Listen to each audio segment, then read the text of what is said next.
most entitled thing a family member has demanded from you? After 7 months of failed attempts, my husband Kyle and I announced that we were finally pregnant. Everyone erupted with cheers, except for my sister Jacqueline, who smashed her wine glass against the marble counter. "How dare you!" she shrieked. "You know how long I've been trying for a baby? I deserve to be the first." Mom tried to tell her 19-year-olds aren't ready for a baby, but Jacqueline refused to back down. She grabbed her purse, then dramatically stormed out yelling that I better abort my baby within 1 week, or else she's getting the police involved. The next morning, she showed up at our door with printed pages from abortion clinics, shoving them into Kyle's chest while he was still in his boxers. "I made appointments for her at 3 different places," she announced to our entire cul-de-sac. "She just needs to pick one." When Kyle tore up the papers, she called the whole family demanding an emergency intervention. That Sunday, 23 relatives crammed into Mom's living room, while Jacqueline stood at the fireplace like she was delivering a TED Talk on why I was destroying her life by having a baby first. She actually had a PowerPoint. Our Uncle Jeffrey, who's a lawyer, finally told her there's no legal precedent for forcing someone to abort because you want to be pregnant first. She pointed at me with tears streaming down her face and said if I didn't terminate by Monday, she'd never speak to any of us again. But we called her bluff, and all 23 of us told her, "See you, Felicia." She actually left sobbing, and we didn't hear from her for a long time. And then, 7 months into my pregnancy, we were having our baby shower when the door flew open. It was Jacqueline. She walked in with her hand on a massive belly, wearing a shirt that said, "First grandchild loading." Everyone went silent. Mom dropped her cake knife. "Surprise! I'm almost due," she announced, spinning around so everyone could see. "I got pregnant right after that horrible meeting where you all betrayed me. I'm 10 weeks away from giving birth." Nobody was impressed, and when I decided to screw with her and mentioned my due date that was 8 weeks away, her face turned deep red with anger. She grabbed my arm and whispered the dates didn't matter because she'd make sure hers came first, then left before anyone could respond. My mom called me that Tuesday bawling her eyes out.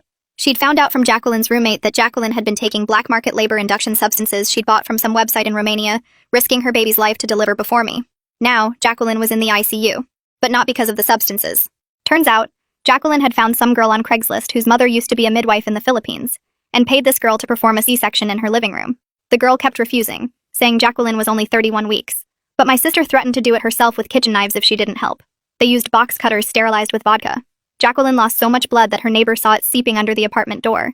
The baby somehow came out alive, but he was purple and barely breathing. They both nearly died in the ambulance. The baby went straight to the NICU on a ventilator, and Jacqueline needed a full hysterectomy. She'd never have another child. When she came to, the first thing she did was call me from her hospital bed. "You did this," she gasped through the oxygen mask. "My baby is dying because you couldn't wait until me to have a child." The craziest part about all this is now that she was fighting for life, suddenly the family was split down the middle. One half thought she'd lost her mind, but the other actually thought I should have delayed announcing my pregnancy to spare her feelings. One aunt even said I should have just aborted. But everyone agreed on one thing. We all needed to be there for the sick baby. My own pregnancy became pushed to the side. I didn't mind much, though. My baby was mine and my husband's, not my mom's. It just sucked how anytime I mentioned anything exciting, the conversation got redirected. 3 days before my due date, I was admitted for monitoring. Jacqueline's baby was still critical. The doctor said the next 48 hours would determine if he'd survive. The scariest part was that I could see her through my doorway, standing in the hall between the NICU and maternity ward. And she wasn't looking at the rooms or the nurses passing by. She was staring directly at my belly with an expression I'd never seen before. Tomorrow morning, they're inducing me. Jacqueline knows the exact time. She's been asking the nurses questions about the delivery room locations and whether they ever leave babies unattended. The NICU is 1 floor below maternity. If her baby doesn't make it through the night, I don't know what she'll do when mine is born healthy in the morning. The clock showed 3 a.m. when I woke up to Kyle's voice in the dark, already talking to someone on his phone about Jacqueline asking the nurses where babies get taken after delivery. He was pacing by the window, explaining how she'd been watching the hallways and timing how long nurses stayed in each room. The charge nurse on the other end promised to add a special security code to my chart right away and alert the whole night shift. Kyle wasn't satisfied, though, his voice getting louder as he demanded specific names of who would protect us and exactly what they'd do if Jacqueline tried to get near our baby. His hands were shaking as he wrote down names on the hospital notepad, asking about door locks and panic buttons, and whether security could physically stop someone from entering our room. The nurse kept trying to calm him down, but Kyle wanted a meeting with hospital security before my induction started at 8 a.m. Within an hour, Francis Bergman showed up at our door wearing a security supervisor badge and carrying a thick folder of protocols. He walked us through every single safety measure they had, showing us pictures of the electronic badges that tracked everyone's location, and explaining how the infant security tags would trigger an automatic lockdown if anyone tried to remove them or take a baby past certain doors. Francis took out his phone and had me send him the clearest photo I had of Jacqueline, so he could distribute it to every security guard on every shift with instructions to watch for her. He showed us the dedicated officer assigned to the maternity ward and gave us his direct number, promising someone would check on us every hour once labor started. At 5 a.m., someone knocked, and Olympia Hicks from Social Services came in with a clipboard full of forms, explaining she needed to document all the threats Jacqueline had made for potential CPS involvement. She sat in the uncomfortable visitor chair asking detailed questions about every interaction, every threat, every time Jacqueline had mentioned our baby, while I felt my face burning with embarrassment at having to tell a complete stranger about my family's mess. Olympia explained the process for getting an emergency restraining order and said she could start the paperwork right now if we wanted, that a judge could issue it before the baby was even born. My phone started buzzing non-stop as Mom apparently told everyone in the family group chat about the security measures we'd requested. Half my cousins thought I was being dramatic and overreacting to a new mother's stress, while the other half started sharing stories I'd never heard before about times Jacqueline had scared them or done something unstable when she didn't get her way. My aunt sent 3 paragraphs about how Jacqueline had keyed her car after not being invited to a party in high school, and my cousin mentioned finding Jacqueline going through her purse at Christmas looking for birth control pills to throw away. Uncle Jeffrey sent a private text saying he knew a detective named Cyrus Powell who specialized in these cases and could fast-track a police report if we needed one. I hesitated for a second, worried about making everything worse and turning this into an even bigger family war. But Kyle grabbed my phone out of my hand and typed back, YESPLEASE in all caps before I could stop him. A nurse rushed into our room looking worried and told us Jacqueline's baby had taken a bad turn overnight with his oxygen levels dropping so low they had to increase the ventilator support and add more medications. She said the NICU team was doing everything they could, but the next few hours were critical, and despite everything Jacqueline had done, I felt my chest tighten thinking about that tiny baby struggling to breathe because his mother couldn't wait 2 more months. The morning shift nurse came in at 7 a.m. and went over the whole delivery room setup with us, pointing out on a map where each nurse would be stationed and emphasizing that babies were never, ever left alone, even for a second. She showed us the matching ID bands we'd all wear with special numbers that had to match exactly, or alarms would go off. And she seemed genuinely concerned as she promised to personally stay in the room with us through the entire delivery, no matter how long it took. I grabbed a piece of paper and wrote down exactly 4 names of people allowed to visit us: Kyle, Mom, Uncle Jeffrey, and Kyle's mother, then handed it to Francis along with very specific instructions that nobody else should even be told what room we were in or whether the baby had been born yet. Francis took the list seriously, making me initial next to each name and asking for physical descriptions of each person so his team could verify identities before letting anyone through. Kyle pulled me into the bathroom and closed the door, his whole body shaking as he admitted he was terrified he'd freeze up if Jacqueline actually showed up during delivery, that he wouldn't be able to protect us when it really mattered. He kept saying he should be stronger, should be ready to fight, but all he could think about was how he'd failed to see this coming and stop it before it got this bad. We held each other in that tiny hospital bathroom, promising we'd protect each other and our baby, no matter what happened, and I could feel his heart racing against my chest as we both tried not to cry. The bathroom door opened, and Francis was standing there with his clipboard, telling us that Jacqueline had just tried getting past the main security desk using a visitor pass from yesterday. She told the guards she needed to check on her baby, but they recognized her from the photo I'd given them earlier and walked her straight back to the NICU waiting area with a warning about restricted access. Francis said she kept arguing with them the whole way, insisting she had a right to see me since we were sisters, but they held firm and told her one more attempt would mean removal from the hospital completely. Kyle squeezed my hand harder as Francis explained they'd now stationed someone specifically to watch for her near all the maternity ward entrances. I could barely process what Francis was saying because Olympia knocked and came in right behind him with a stack of papers that looked official and scary. She sat on the edge of the hospital bed and started filling out forms for mandated reporting, explaining that every threat Jacqueline had made against my unborn child was going into an official record that would trigger automatic CPS review once the baby arrived. Her pen moved quickly across the pages as she asked me specific dates and times, and I watched her write down everything from the wine glass incident to the abortion clinic papers to yesterday's hallway staring. The paperwork felt both reassuring and deeply sad, because this was really happening. My own sister was documented as a threat to my child. Olympia kept her voice calm and professional, but I saw her jaw tighten when I described how Jacqueline had grabbed my arm at the baby shower and whispered about making sure hers came first. She made copies of everything and handed me a case number, explaining that this would follow Jacqueline even after she left the hospital and create a paper trail if anything else happened. Mom showed up while Olympia was still there, looking like she hadn't slept in days, and she started crying the second she saw all the official paperwork spread across my bed. She kept saying she was sorry for all the family pressure and how some relatives were taking Jacqueline's side, but then in the same breath she said she couldn't choose between her daughters and hoped I understood. I told her she didn't have to choose. She just had to respect my boundaries and keep Jacqueline away from us. And she nodded, but I could see in her eyes that she didn't really get it. She kept looking at the CPS forms like they were weapons I was using against Jacqueline instead of protection for my baby. My phone rang and it was Detective Cyrus Powell, Uncle Jeffrey's contact, calling to confirm he was opening an investigation into the illegal surgery and needed details about any threats Jacqueline made before or after the home C-section. I put him on speaker so Kyle could hear too and started giving him dates and times while Kyle held my hand because the early contractions had just started, making my voice shake as I tried to remember everything. Cyrus asked really specific questions about who else heard the threats, whether I had any texts or voicemail saved, and if anyone had witnessed Jacqueline asking about delivery rooms and baby security. He said the illegal surgery case was solid since they had the confession from the woman who did it, but the threats against me would strengthen the overall case and might lead to additional charges. A knock interrupted our call, and a woman in a suit came in carrying more papers, introducing herself as the hospital's legal representative who needed me to sign forms creating an extra privacy lock on my medical chart. She explained that once I signed, nobody could even confirm I was a patient here unless they were on my approved list. Not even other hospital staff could share information about my room number or condition. It felt like such a small thing, but somehow it made me feel more in control, knowing Jacqueline couldn't sweet-talk some random nurse into giving her information. Kyle grabbed a yellow legal pad from his backpack and started writing down everything that had happened in the past week, saying he was sick of explaining the whole story to every new nurse or doctor who came in. He wrote dates and times and specific quotes, making a timeline that started with the pregnancy announcement and went all the way through to right now, with Francis standing guard and Olympia's paperwork spread everywhere. When he finished, he made 3 copies on the hospital's printer down the hall, taping one inside my chart folder, giving one to Francis and keeping one in his pocket. The contractions were getting stronger and more regular, and the nurse came in to check on me, immediately noticing the crowd in my room and suggesting we limit visitors to essential personnel only. Kyle stationed himself by the door like a bouncer, actually crossing his arms and standing with his feet apart, and every time we heard footsteps in the hallway, we both tensed up and looked toward the sound.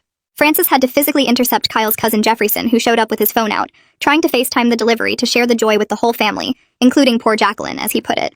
Kyle's face turned red, and he told Jefferson to leave immediately, or security would remove him, and I felt so grateful I'd married someone who understood that our safety came before family politics. Jefferson tried arguing that everyone had a right to share in the moment, but Kyle just pointed down the hall and said one word, leave, and Francis escorted Jefferson to the elevator. Between contractions that were making me grab the bed rails, Olympia explained that we qualified for an emergency restraining order as soon as the baby was born, which would legally prevent Jacqueline from coming within 500 feet of us, or attempting any contact. Kyle immediately said yes without even looking at me, and Olympia started filling out more paperwork while I tried to breathe through the pain that was getting worse every few minutes. A different nurse accidentally entered our room instead of the one next door, and her mistake triggered the infant security alarm, this incredibly loud shrieking sound that made everyone freeze.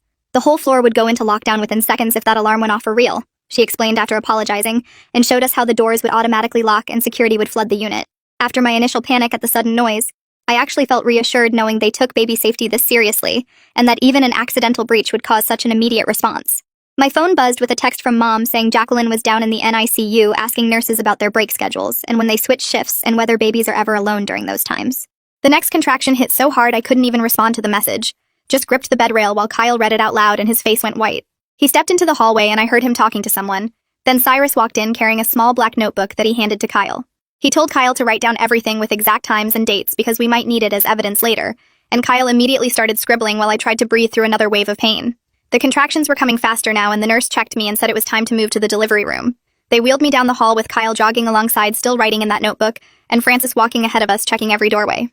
The delivery room was bright and cold, and they started explaining all the security stuff again, showing us the matching wristbands we'd all wear, and the special tag that would go on the baby's ankle that would set off alarms if anyone tried to take her past certain doors. The anesthesiologist came in to check my epidural and adjust it while Kyle kept writing and I could see his hand shaking. The doctor arrived and checked me and said we were ready to start pushing, and suddenly there were more people in the room, nurses getting everything ready, and one of them stayed right next to me like she promised. I pushed and pushed while Kyle held my hand and stopped writing long enough to count with me and tell me I was doing great. Everything hurt, and I was scared but also determined to get my baby here safely, and I kept pushing even when I thought I couldn't anymore.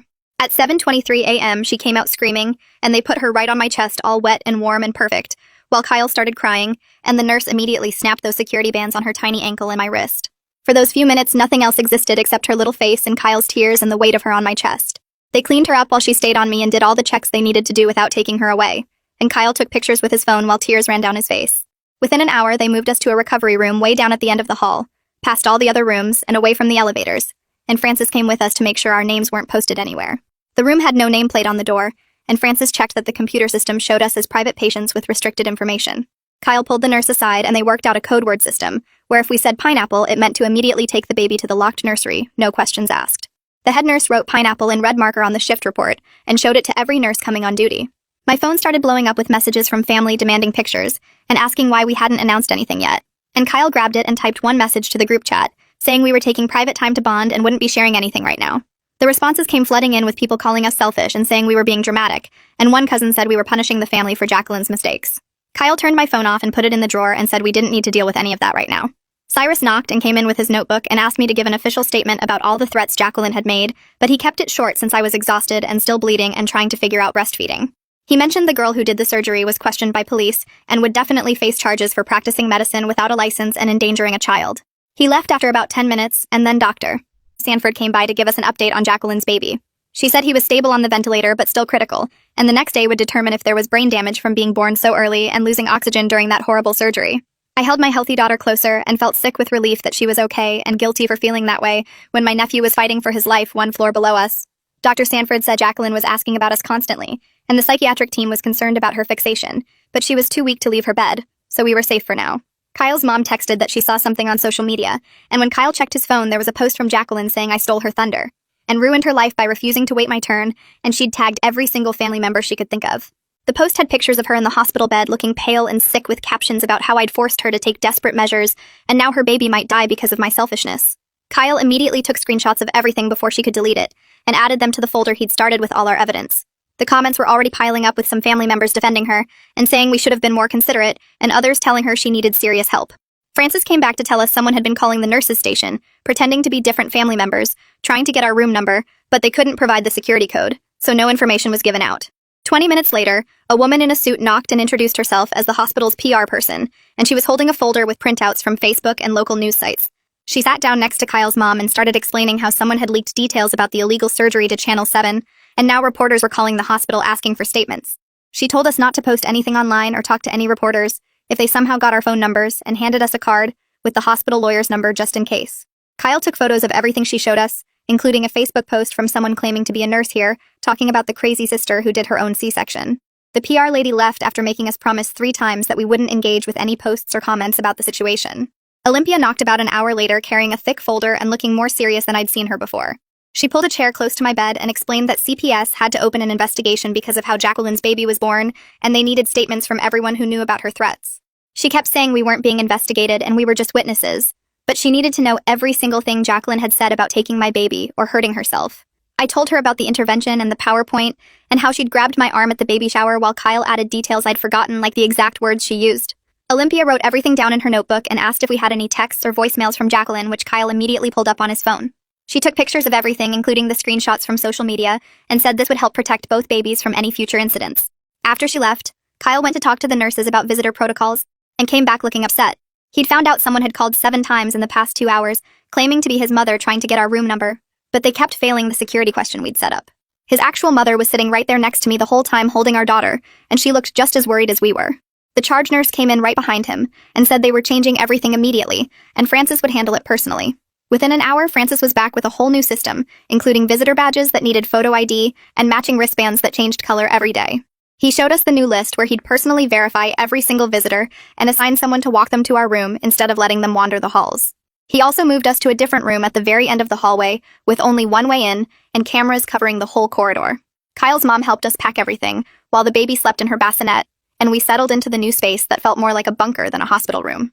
Mom showed up the next morning with red eyes and shaking hands. She sat on the edge of my bed and asked if she could bring Jacqueline for just 5 minutes to meet the baby, because maybe seeing her would snap Jacqueline back to reality. She kept saying it might help heal the family and make Jacqueline realize what she'd done wrong. I looked at Kyle and then back at Mom and told her absolutely not, and there was no way Jacqueline was coming near my daughter after everything she'd threatened. Mom started crying harder and said I was being cruel and tearing the family apart, but I didn't chase after her when she left. I just held my baby closer and tried to focus on feeding her while Kyle rubbed my back. My phone rang and it was Cyrus calling with an update. He said Sterling Waite had given a full statement about finding Jacqueline bleeding on the bathroom floor and calling 911, and the woman who did the surgery had confessed everything. She told police that Jacqueline had threatened to hurt herself if she didn't help, and showed them the texts where Jacqueline said she'd use kitchen knives if necessary. Cyrus said the evidence was overwhelming, and charges would definitely be filed once the prosecutor reviewed everything, which would probably happen within the week. He also mentioned that Jacqueline might face charges too, once she was mentally stable enough to stand trial, but that could be months away. Olympia came back that afternoon with a different folder and a gentle smile. She said she needed to do a postpartum mental health screening with me, which felt weird since we both knew my stress wasn't normal new mom stuff. She asked me questions about sleeping and eating and crying, and then acknowledged that what I was going through was way beyond typical, and she wanted to connect me with someone who could help. She'd already arranged for a trauma therapist to come see me tomorrow right here in the hospital room so I wouldn't have to leave the baby. While she was finishing her notes, my phone buzzed with a text from my aunt saying I should publicly apologize to keep the peace and think about family unity. I didn't even respond, but just showed Kyle, who grabbed my phone and blocked her number while muttering something about people being insane. Francis burst through the door looking angry and out of breath. Someone had tried to get onto our floor using a visitor sticker they'd stolen from the cardiac unit, but security caught them at the elevator when they couldn't answer basic questions about who they were visiting. The person ran before anyone could grab them. But we all knew exactly who it probably was, even though Francis couldn't say for legal reasons. Kyle stood up and said enough was enough and asked Cyrus to come back immediately. When Cyrus arrived, Kyle had already printed out everything, including the security footage Francis had shared, and all the screenshots and texts and threats. They sat at the little table in my room, filling out paperwork for an emergency restraining order, while I nursed the baby and tried not to cry. Cyrus said the judge would hear our case tomorrow morning through video conference, so I wouldn't have to leave the hospital, and based on the evidence, we'd definitely get at least a temporary order. Kyle held my hand, while Cyrus explained that the order would prevent Jacqueline from coming within 500 feet of us, or trying to contact us in any way, including through other family members. The door opened, and Dr. Sanford walked in, carrying a clipboard, and looking less worried than before. She pulled up a chair next to my bed, and started explaining that Jacqueline's baby was doing better than yesterday, actually breathing over the ventilator for a few minutes at a time now. The numbers on his charts were going up slowly, and while it wasn't some miracle recovery, it was definitely progress. I held my daughter closer and felt this weird mix of relief and guilt, because I'd been praying for that baby, even though his mom wanted to hurt mine. Kyle squeezed my shoulder while Dr. Sanford showed us the charts, and pointed to the improving oxygen levels. About an hour later, a different woman knocked, and came in wearing a badge that said, Child Protective Services. She sat down with this thick folder, and started asking if we'd thought about taking Jacqueline's baby, if he survived, but couldn't go home with her because of the criminal investigation. My whole body went cold and I looked at Kyle, who was already shaking his head. The worker kept talking about kinship placement and family preservation while I felt like I couldn't breathe because I'd just given birth yesterday, and now they wanted me to take care of a sick premature baby whose mother was threatening us. Kyle stood up and told her firmly but politely that we needed to focus on our own newborn, and that taking on a medically fragile infant while dealing with ongoing threats would be dangerous for everyone involved. The worker wrote something down and said she understood but had to document that she'd asked. I started crying from relief that Kyle said what I couldn't get out of my mouth. My phone rang 20 minutes later and it was Mom sobbing and begging us to reconsider the kinship placement. She kept saying it was the only way to keep Jacqueline's baby in the family, and maybe help Jacqueline not completely lose her mind. I told her there were other relatives who could help, that she had siblings and cousins who didn't just have a newborn and weren't being threatened. Mom said none of them would do it and we were the baby's only chance, but I had to hang up because I couldn't handle the guilt trip on top of everything else. Francis burst through the door about an hour later with 2 other security guards behind him. They had Jacqueline between them, and she was screaming at the top of her lungs about us stealing her baby's only family and destroying her life on purpose. She'd somehow gotten past the desk and made it all the way to our room before they caught her. The other patients in nearby rooms were peeking out their doors looking terrified, while Jacqueline kept yelling that we were murderers and thieves. Francis and the guards dragged her toward the elevator while she kicked and screamed the whole way. I felt horrible that all these other new moms trying to recover had to deal with this chaos. A psychiatrist showed up within 30 minutes and asked us questions about what just happened before going to evaluate Jacqueline. He came back 2 hours later and told us she was showing signs of postpartum psychosis combined with trauma from her baby's condition and the consequences of her actions. He'd already started the paperwork for an involuntary psychiatric hold, which meant she'd be transferred to the psych ward and couldn't leave until doctors cleared her. The CPS worker came back that afternoon and clarified that they were looking at all options for the baby, including his father's family who lived in another state. She said we weren't actually the first choice, and she just needed to document that she'd explored every possibility. The relief hit me so hard I almost threw up, because I'd been imagining trying to care for 2 babies while looking over my shoulder for Jacqueline. The next morning was our restraining order hearing, and they wheeled in this whole video setup so I wouldn't have to leave the room. The judge appeared on the screen and reviewed all the evidence Cyrus had submitted, including the security footage and documented threats. He asked a few questions about specific incidents, and then granted a temporary restraining order that would keep Jacqueline at least 500 feet away from us, and ban any contact attempts for 30 days. He scheduled the full hearing for next month when we'd have to go to the actual courthouse. After the hearing, Kyle asked Francis to show him exactly what to do if the infant security alarm went off.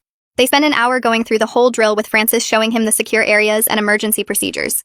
Kyle practiced over and over until he had it memorized and knew exactly where to go and what buttons to press.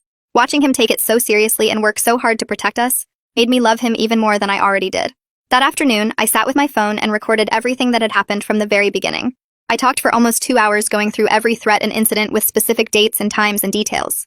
I saved the recording in 3 different places, including sending it to Uncle Jeffrey, and uploading it to a cloud account Kyle set up just for evidence. Having my own record of everything made me feel less helpless, and more in control of what was happening to us. The discharge planner knocked on our door the next morning with a thick folder and a worried look on her face. She spread out maps on my bed showing different routes from the hospital to our house with certain streets highlighted in yellow. She explained the yellow ones were the most public and had the most cameras in case we needed proof of anything happening. Kyle took pictures of everything with his phone while she wrote down the direct number for police dispatch that would skip the regular 911 operators. She gave us cards to give our neighbors with a photo of Jacqueline and instructions to call police if they saw her near our property. The whole thing felt like we were going into witness protection instead of just taking our baby home from the hospital. Francis came by while she was still there and added his personal cell number to our emergency contact list. He said he'd already talked to the security company that monitors our neighborhood about adding extra patrols past our house. 3 days later, when they finally cleared us to go home, Kyle spotted his cousin Jefferson sitting in a car in the visitor parking lot with a big camera. Francis checked the security monitors and confirmed Jefferson had been there for 2 hours already waiting for us to come out. We packed everything into bags while Francis arranged for maintenance to bring a cart through the service hallways. The baby stayed wrapped against my chest under my jacket as we followed Francis down empty corridors I didn't even know existed. We went through the hospital kitchen where the staff barely looked up from their prep work. Kyle carried our bags behind us, checking over his shoulder every few steps. The loading dock smelled like old garbage and diesel fumes, but our car was already there with the engine running. Francis had moved it himself using Kyle's keys, so nobody would see us in the regular parking garage. We strapped the baby in while Francis stood guard, and then drove out the back exit that delivery trucks use. Kyle took 3 different turns checking the mirrors before finally heading toward our actual neighborhood. Jefferson never even knew we'd left and probably sat there for another hour waiting for nothing. At home, everything looked exactly the same, but felt completely different knowing what we were dealing with. I jumped when our neighbor's dog barked and kept checking the locks even though I'd just checked them 5 minutes before. The baby would cry, and I'd wonder if someone outside had made a noise that scared her. Kyle stayed up after I finally fell asleep, sitting by the window with his phone ready to call 911. We switched places at 3 in the morning when the baby needed feeding, and I took over the watch. Neither of us got more than 2 hours of sleep at a time those first few nights. Every car that drove past made us both freeze and listen until it passed. The doorbell rang on our 3rd day home, and we both panicked until we saw Cyrus through the peephole. He came in carrying a box with a security camera system that some victim fund had paid for. He spent 2 hours installing it on our porch and showing us how to check the feed from our phones. He positioned it to cover the entire front yard and sidewalk so we'd have video of anyone approaching. While he worked, he took more photos of the threatening messages on my phone for the criminal case file. He told us the prosecutor was taking this seriously and building a solid case for when Jacqueline was stable enough to face charges. The next morning, I found a cardboard box on our porch that hadn't been there the night before. The security camera showed Mom had left it at 5 in the morning when it was still dark. Inside were baby clothes from when Jacqueline and I were little, all washed and folded perfectly. Her note said she loved us, but needed time to figure out how to process everything that had happened. She promised to respect our boundaries, but hoped we knew she was thinking of us. I cried holding those tiny outfits, remembering when things were simple, and Jacqueline was just my annoying little sister. That afternoon, my phone rang with the hospital number, and my stomach dropped thinking something happened with Jacqueline. But it was Dr. Sanford calling with an update on the baby's condition. She said he'd started breathing on his own for 15 minutes at a time without the ventilator. His brain scans looked better than expected, though they wouldn't know about delays until he was older. The prognosis had shifted from critical to serious, but stable, which should have made me happy. Instead, I felt guilty for wishing he would just stay sick enough that Jacqueline couldn't use him against us somehow. 4 days later, Kyle's phone rang at 2 in the morning with a number we didn't recognize. The voicemail was Jacqueline's voice, shaky and furious, saying we'd destroyed her life and stolen her baby's future. She rambled for 3 minutes about how we'd turned everyone against her and ruined her chance at motherhood. Kyle called Cyrus immediately, even though it was the middle of the night, to report the violation. Cyrus said she must have used another patient's phone at the psychiatric facility, which was a serious breach. The restraining order hearing was scheduled for that Friday, and the judge appeared on our laptop screen from his courtroom. He reviewed the stack of evidence Cyrus had submitted, including the security footage and voicemail from that week. He asked us a few questions about specific incidents and whether we felt our safety was at risk. After 20 minutes, he extended the temporary order to a full year with criminal penalties if violated. He made it clear that any contact attempt would result in immediate arrest once she was released from psychiatric hold.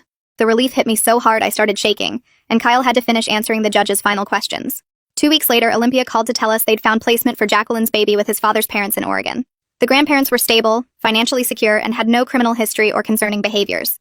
They'd already started the interstate placement process and would take custody as soon as the baby was medically cleared. She confirmed we were officially removed from consideration as caregivers, which felt like a huge weight lifting off my shoulders. I felt guilty for being relieved, but also knew we couldn't handle that situation on top of everything else. Kyle scheduled a video call with the extended family for that Sunday to set clear boundaries going forward. 23 relatives joined the call, though half of them had their cameras off. Kyle did most of the talking, explaining we'd send one monthly update email but wouldn't respond to individual texts or calls. He said no surprise visits would be allowed, and anyone who shared information with Jacqueline would be cut off completely. Most of them agreed, though Aunt Chloe kept saying we were being too harsh on someone who was clearly sick. Uncle Jeffrey backed us up, reminding everyone that mental illness didn't excuse criminal behavior or threats. The call ended with uncomfortable silence, but at least everyone knew where we stood. Mom called 3 days later to tell me she'd signed up for therapy at the community mental health center and found a support group that meets every Tuesday for families dealing with relatives who have mental illness. She drove herself to the first meeting that same week and sat in a circle with 12 other people who understood what it felt like to love someone whose brain worked differently.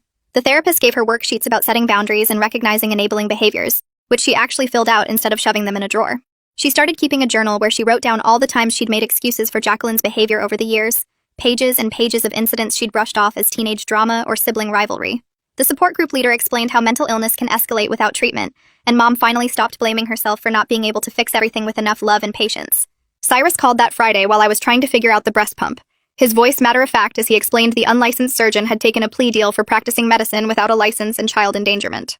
The woman got 5 years in state prison with possibility of parole in 3, though Cyrus said she'd probably serve the full term given the severity of what happened. He mentioned Jacqueline would face her own charges once the doctors cleared her as mentally competent to stand trial, which could take months or even a year depending on her treatment progress. The prosecutor was building a case for reckless endangerment of a child and possibly attempted murder if they could prove she knew the risks to her baby. I found a new parents group at the library that met Wednesday mornings. Just 8 moms with babies under 6 months old, sitting on yoga mats talking about normal stuff like diaper rash and whether organic formula was worth the extra money. Nobody knew about my sister or the restraining order or the baby fighting for life in the NICU. They just saw me as another tired mom trying to figure out this whole parenting thing. We compared notes on swaddle techniques and shared recommendations for pediatricians, and I felt like a regular person for the first time in months. The group leader brought coffee and homemade muffins, and we took turns holding each other's babies when someone needed a bathroom break, or just a minute to drink their coffee while it was still warm. The psychiatric facility called Kyle to inform us they were transferring Jacqueline to a specialized long-term treatment center 2 hours away that focused on postpartum psychosis and trauma-related disorders. The intake coordinator explained she'd be there for at least 6 months, possibly longer, with no set discharge date until the treatment team felt she was stable enough for outpatient care. They had strict visiting policies and all communication had to go through the clinical team first, which meant the restraining order would stay in full effect even while she was hospitalized. The facility specialized in cases like hers where criminal charges were pending alongside mental health treatment, with security protocols to prevent patients from leaving without authorization. Dr. Sanford caught us in the hospital parking lot during our 2-week checkup, having just come from checking on Jacqueline's baby in the step-down nursery. She explained his brain scans showed some areas of concern that would likely result in developmental delays, though they wouldn't know the full extent until he was older and hitting milestones. The grandparents from Oregon had arrived and were learning how to manage his feeding tube and monitor his oxygen levels for when they could finally take him home in another month or 2. She handed us a photo they'd asked her to share. Just a tiny baby in a onesie that said, "Little fighter" with tubes. And wires attached but eyes wide open. And he looked exactly like Jacqueline did in her baby pictures Mom kept on the mantle. Kyle sat down that night with his laptop and created a family communication system, using a group email that would go out once a week with basic updates about the baby and nothing else. No individual texts or phone calls unless there was an actual emergency. No discussing Jacqueline's situation unless it directly affected our safety. No sharing photos on social media where she might see them someday. He set up an auto-response for any family members who tried to contact us outside the weekly email, politely directing them back to the boundaries we'd established. The system felt cold but necessary, giving us space to be new parents without constant family drama, while still maintaining some connection for the relatives who'd respected our boundaries. I pumped extra milk every morning and Kyle would drive it to the hospital in a cooler marked for the NICU donation program, along with the preemie clothes we'd bought just in case our daughter came early. The NICU coordinator never asked who it was for, but I think she knew, giving us a small nod of understanding when Kyle dropped off the supplies at the desk. We never visited Jacqueline's baby directly, but this felt like the right amount of help, supporting an innocent child without putting ourselves back in danger.